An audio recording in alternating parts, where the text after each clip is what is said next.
Well, hello and welcome to episode 4 of Super Summer Series TV in season 4 of this great competition. Hope we can get a game on Wednesday night. The weather, a little bit forecast for showers, but hopefully we can get on as the season really takes shape as we look ahead to round 4. Ben from Berkeley Golf is going to join us now as we look forward to a big show, Ben. We've got who's hot and who's not. We're going to preview round 4 as we look at there's an undefeated team. There's a couple of teams that are yet to get a win. Let's start with the ladder and have a look at that. And we'll see it there at the top. We've got the Water Cannons. They're flying at the moment with 3 wins, no losses, going very well, 13 pars and birdies. At the bottom end, though, unfamiliar territory for the specialist fielders, sitting there with no wins, and Live Golf also with no wins. How do you see the ladder at this point in the season, 3 rounds in, Ben? Yeah, pretty tight. Obviously, commendations to the handicappers. Obviously, doing not too bad a job despite some unfamiliarities that are going on. But yeah, it looks pretty tight towards the top and in the middle there. So it's still a lot to play out though, only the early stages of the season. Well, let's get straight into who's hot and who's not. And we're going to go back to back for the Water Cannons. These guys, top of the ladder, undefeated with 3 wins. They did impose a media ban for Super Summer Series TV. Wayne Wynnum wasn't happy with some of the coverage and some of the commentary that was happening around the partnership. They've put their head down. They've had 3 wins, but Peter Delbridge decided to break that media ban, and we caught up with him during the week to talk about the Water Cannons and their 3-zip record at this stage of the competition. Super Summer Series TV here with Peter Delbridge from the Water Cannons. Pete, congratulations, sitting on top of the ladder at the moment. 3 wins, no losses. How do you feel the team's travelling? Oh, look, Sean, thanks for asking and having us on your TV program. We've started the season quite well. We've been consistent. We came up against the specialist fielders and we managed to take care of them. And obviously the Double Eagles gave us a bit of a push, but managed to get through them. And then of course Live Golf this week. Which is a big win. They're, at least 2 of those are good teams. And Live Golf with BJ in there shooting par. So you must be very happy with the form of yourself and Wayne. Absolutely, we're just complementing one another at the moment, and it's working well. So we just hope that it continues for the rest of the season. And there's always been lots of commentary about you as a partnership and the pairing, and it's fractured and the dynamics aren't working well. But the way your form is at the moment, it seems that all's going well. Mate, we couldn't be any closer together. Wayne and I, we've spent a bit of time together, and we're just loving it. All right, well, all the best for the rest of the season. Going very well at the moment. Thanks very much, Sean. Hey, your thoughts on that, Ben?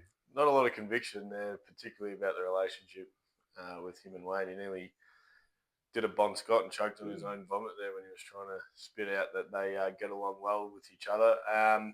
Look, they're obviously 3-zip. Their performance is doing all the talking, but not too sure on relationship. Spat it out through gritted teeth, didn't he? Really can't argue with the results, but yes, that statement about that they're getting on well was about as genuine as a Balinese Rolex for mine, and I certainly hope that if he's going to express his affection for his dear wife Jenny, that he does it with a lot more conviction and heartfelt emotion than he did there for his partner Wayne Wynnum. Not too convincing at all. Let's move on now to who's not, and the specialist fielders. Last with no wins, yet to get together on the park as a partnership, Mitch Jamison and Luke Delbridge. And that has played out with 3 straight losses, and they're coming into round 4 without a winner, ended all ahead of them for the season. And they haven't been sided together yet, Ben, in season 4, but Super Summer Series TV caught up with them and asked them how they see their season unfolding from here. Super Summer Series TV here with the specialist fielders, Mitch Jamison, Luke Delbridge, 7-3 guys, and it hasn't been going well for you. And there's lots of rumours about the fact that you haven't been on the park together, and the relationship is not that good. What can you say about this? Oh, that's an absolute lie. Everyone knows that we're tight convenient actually. We haven't been on the park together. What's going on? Oh, extenuating circumstances at the minute. You know that commitments, mate. All right, so 7-3, this is unfamiliar territory for the specialist fielders who've been one of the best teams in the competition since the inaugural season. Can you pull this back? Where to from here? Will you be in the park together, and can you pull it back? we'll be there next round, and you just wait. We'll make finals comfortably. The greatest come back. West Sale. We'll be coming over the West Sale. There's not that much conviction in what I'm hearing here. So what needs to happen? Where's it gone wrong? Look, you've been unhappy at the start of the season. You've been blaming everyone else other than your own performance. The handicaps this, handicaps that. Where does it need to go right for the specialist fielders? I think it's got to be on the button. Simple as that. Handicaps, as people know, the system's obviously broken. Self-explanatory. But once we get the handicaps obviously blown out, so we'll be good luck with playing this next week. All right. Thanks, Scott. So you confident making finals? Confident making finals. Wait till we're together and turn it on. Will you be together for round 4? We'll be 100%. Right. Thanks, guys. No worries. Well, there you have it, the specialist fielders, and yeah, a little, Mitchie's head dropping there at moments during the interview, so I'm not sure of the conviction, but feel like they can make finals. Ben, your thoughts on that statement? Yeah, they're not on the same page. Talking about fractured relationships seems to be a running theme with the Delbridges at the moment with father and son. I think we need to call the body language expert out again like we did last year to dissect the specialist fielders relationship, because to me they're not on the same page. There's a lot of awkwardness there. It's a lot. Yeah, there's not too much conviction at all, and I'm not too sure how their relationship's going to fare throughout the season. 2 days out, so it's a long way out for the specialist fielders to see whether they get on the park. Other commitments, extenuating circumstances, why they haven't been on the park together. Let's see if they get out there this week. They're playing us St Albans Old Boys, so we'll see how that pans out. Let's get into the teams and their handicaps for round 4 as we're starting to get into the midway through the season where the wins are also important, as are the handicaps. And we'll kick it off with the Fuggies up against Double Eagle. Round 3, their handicap was 4. Double Eagle coming right down from that 9 that they were gifted at the start of the season. And the Fuggies are 9th with just the 1 win, 2 losses. 3rd for Double Eagle with 2 wins and a loss. Coming in at round 4, the Fuggies go out by 0.25 to 4.25, and Double Eagle down to 4.5. So there's not much in this, virtually a shot in this. How do you see this one playing out?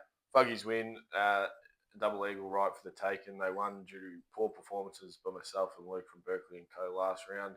They didn't play flashing golf or impressive golf at all, really. They just beat a very, very poor side that day, and a poor showing from me and Luke and I. So the Fuggies should win this, and I don't see it going any other way. Now, is there any bitterness in this tip? Because you were very upset that you went down against Double Eagle, and commentating that Andrew Gomes kind of parading around like a 5-time major winner, strutting around on the golf course. He thinks he drives it like John Daly, and that kind of got on my nerves a little bit. He thinks the drives, they're 350 metres down the fairway when in fact they're 220. They did enough to win. So is there any animosity in your tip for the Fuggies this round? No, I think the Fuggies will win, and I'm pretty confident that they will get the chocolates this week against Double Eagle. Rightio, let's look to the next one. That is you guys, Berkeley and Co. Sitting 6th with 1 win, 1 loss, had the bye, up against the undefeated Water Cannons. Now, I understand Pete Delbridge won't be playing this week, so Matt Mopper-Thorley will be partnering with Wayne Wynnum, so a fairly handy partnership there. 4.5, they were in the last round. But coming in at your handicap will be 4.75, and the Cannons down to 3.5. Lots of commentary about the Cannons from other teams in the fact that they were over the odds, that their handicap should be down around the 3 mark. Coming in now, how do you see this one playing out? This one will be interesting. We haven't played great golf, Berkeley and Co. We obviously got the win against Goodfellas round 1. I think if we do play to our capabilities, we can give the Water Cannons their first loss of the season. However, with the introduction of Mopper and Wayne, who's playing some pretty good golf at the minute, I think they, if they're any good and they are the premiership threat that they look to be at the start of this season, they should get us onto the final hole. I think we'll go down to the wire, but I think they should get us. There might be a few selection calls with Berkeley and Co. this week. We're not too sure how it will play out with our team, so that'll come down to the wire on Wednesday morning. Rightio, let's have a look. This is match of the round for mine. The Golf Gods up against Live Golf. The Golf Gods, a big win last week with a fill-in player. The handicap was plus 2.25 last week, shooting a 32. So that's more of the sort of scores we're accustomed to golf. But Live Golf going well. Mark Allison playing some of the best golf that he's played. and shooting around par, just can't seem to get that birdie that gives them enough to win. Coming into this round, the Golf Guards out again just by 0.25, so plus 2.5 to them. No change to Live Golf's handicap. They had a loss, so that's fair and reasonable. They've got one. This is going to go down to the wire, and it really requires Live Golf to just get a birdie or two to be very competitive. How do you see this? Well, we knew Mark Ellison played well last week because he showed up to the Killer Hotel and obviously was pretty keen to talk about his golfing round with his partner BJ. He was unseen in the first 2 rounds, but a good showing from him means he comes to dinner. So it was good to see him there. I think if the golf gods play to their ability, they quite haven't hit their straps yet, but I think they'll get the chocolates here and they should. Not too much of a handicap difference. They got the 9 holes over the 3.5 shots, so I think they'll get the job done. Well, Mark Ellison, we've talked about it for a couple of weeks that he needed to come good. Last week he did. I saw him on the first tee, put it straight down the middle. By all accounts, replicated that kind of form throughout the course of those 9 holes. So if they can shoot 1 or 2 under, it may be Live Golf that gets the bickies. And you know that Mark's been a little bit silent, but after a good round, he made himself available to Super Summer Series TV and just had this to say around the season so far in his form. Super Summer Series TV with Mark Ellison of Live Golf. Mark, congratulations on a great return to form last week. Unfortunately, playing well with golf, almost parring most rounds, but not getting a win. 7-3. Where do you see it turning around? Well, hopefully this week or next game that we played pretty well. Just we're not the quality of golf that we'd like. You need a few more birdies. Yep. So fingers crossed we can do that for the next game. How's your game going? Where do you see? I think you improved last week. Can we see more of that? Well, I hope so. And BJ hopes so too, I'm sure. Now, there's always talk about the handicap. There is your partner. I mean, are you happy with the handicap? Is he handicapping Live Golf out of competitiveness? No comment, Sean. No comment? I can't comment about these sort of matters. All right. All the best and good luck for next round. Thank you very much. Yeah, no comment there for Mark Ellison about his own partner, the handicapper, and Live Golf's handicap. So one may surmise that he feels a bit aggrieved at where the handicap is for Live Golf, in that it's compromising their competitiveness. Yeah, his silence on the matter is deafening, is all I'll say.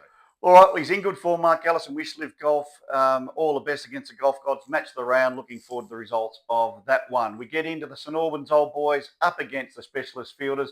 I'm not taking anything for the latter positions, second versus last. If Mitch Jamison gets on the park with Luke Delbridge, they are an entirely competitive team and really should get the biggies against the St Albans Old Boys. The handicap's 3.75 for the St Albans Old Boys. And with 3 losses, the Specialist Fielders have come right in. So really only now at 0.5 plus. So it's about 4 shots in it there, but that's nothing if Mitchie and Luke can get on the park.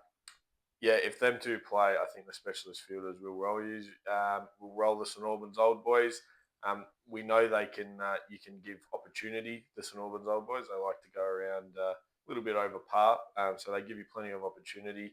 And we know that the Specialist Fielders can shoot under the card when they get their game going. Their backs are against the wall here, so I don't see them any other option, but they have to win, and I think they will. And look, a message to Luke: if Mitch is unavailable, keep your head up, Luke.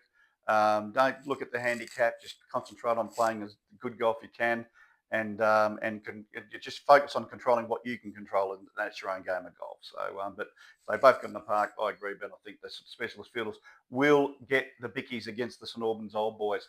The good fellas hot off a bye up against the Blue Gorillas. Now, I reckon the Blue Gorillas, apart from the Golf Gods and the Waterkins, are really the informed team of the competition, shooting at 39, really playing their handicap of 3. So a 36 last week, came up against the all-firing Golf Gods who shot a 32. So not much they could do. They did wrong there, except they came up against an entirely elite competition. The good fellas again, plus 7 sorry, that's not 7.75, plus it's 7.75. They're not that good of golfers. That is an absolute typo there. You take that cross off, it is 7.75, and the Blue Gorillas maintaining their handicap of 3 after a loss, and that's about right, shooting a 39 down to 36. They got about 4 and a bit shots, the good fellas, but how do you see this one playing out with Wayne Johnson playing some good golf at the moment? They certainly are the Blue Gorillas, but that is a handicap difference that I don't think they can overcome. The good fellas, they like to play the game. They do it every year. We know for the first 3 seasons, and they've done it again for the first for this first season. They rolled Spazball last week. They just did it and they got the job done, and they keeping that high handicap there, and they're just toying with the competition really. They'll get their wins. They'll probably make finals, and they've rorted the system in my opinion. But the Blue Gorillas, they're in some good form. Can they make up that 4.75 shot difference? They probably can. But I think the good fellas will hold on. They do it every year, so I think they'll just win. Yeah, big one for me. I think the Blue Gorillas have got enough to just reel us back in really good form, playing with a new lease of life, with a more favourable handicap this season. It sees them off the bottom of the table for the first time since the commencement of this competition. Alrighty, the Spazball have a bye this week. They had a nice win. So their round 3 handicap was 4.25. I haven't got their handicap for the next round. We'll announce that ahead of the next show. So Spazball coming off a win can have a bye. Welcome to come out, Bagger and partner to come out and have a round of golf if you like for a social element, but enjoy the round off. And that is it. We'll see all teams Wednesday night between 5 and 5:30 p.m. Weather permitting, if it is raining, we will let you know on the WhatsApp group. We do have a reserved round on the schedule, but we'll address that on Wednesday. But hopefully the weather prevails and we're able to get on the course for round 4. Ben, again, thanks for joining us tonight for Super Summer Series TV. Good luck to Berkeley and Co on the week, and we look forward to seeing all sides this Wednesday evening at Melbourne Airport Golf Course. Thanks for your time.